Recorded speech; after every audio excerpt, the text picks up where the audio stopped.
What is your secret, എവിടെ നിന്നാണ് നിനക്ക് ഈ ബലം കിട്ടുന്നതെന്നൊന്ന് പറഞ്ഞേ. അപ്പോൾ ശിംശോൻ പറഞ്ഞ കാര്യമാണ്, അവരെന്നെ ഈ കയറ് വെച്ച്, പുതിയ കയറ് വെച്ചെന്ന് കെട്ടിയാൽ. രണ്ടാമത്തെ പ്രാവശ്യം പദം എന്താണ്? അവരെന്നെ. മൂന്നാമത്തെ പ്രാവശ്യം അവരെന്നെ എന്നല്ല, നീ എന്നെ. നിങ്ങൾ എന്റെ കൂടെ ഇല്ല.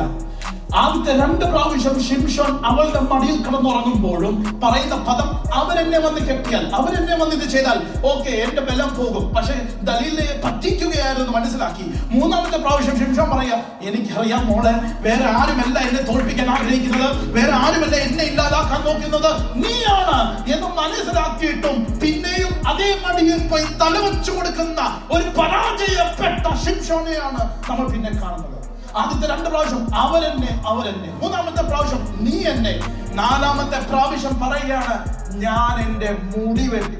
അപ്പൊ ഇപ്പോൾ ശിംശോൻ പറയുകയാണ്, ഞാൻ വീണു പോയാൽ, ഞാൻ വീണു പോകുന്നത് നീയോ പലസ്തീനയോ വിചാരിച്ചിട്ടല്ല, ഞാൻ വിചാരിച്ചാലേ ഞാൻ വീഴത്തുള്ളൂ. ഇന്ന് പലരെയും കുറ്റം പറഞ്ഞിട്ട് പറയും, അവര് കാരണമോ പാസ്റ്ററേ, അവര് കാരണം അല്ല, നീ കാരണമാണ് നിന്റെ ജീവിതത്തിൽ ഇത് സംഭവിക്കുന്നത്. ഇന്ന് പറയുന്ന കർത്താവേ, ഞാൻ ആ ഉത്തരവാദിത്തങ്ങൾ ഏറ്റെടുക്കുന്നു.